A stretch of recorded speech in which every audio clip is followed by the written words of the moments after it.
What a week we had. An end comes to a special one, European Microwave Week, and it was impressive. The last few days we had a full exhibition hall with up to 300 exhibitors. And also they took over the complete congress areas with up to 100 sessions. A big shout out for the organization. And for us from the team from Jaarbeurs, thank you for a wonderful week and we're looking forward for the next time.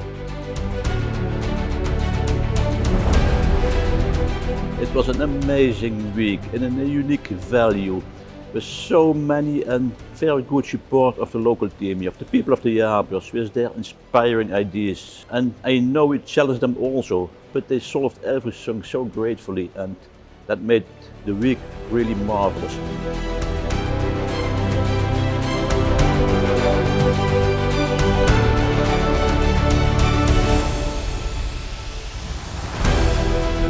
And it really sets the pace to come back over here because we are next year in London, then we go to Milan, Gothenburg, Düsseldorf, Paris and back again in Utrecht in 2031 and I'm really looking forward to be back again here in this unique venue.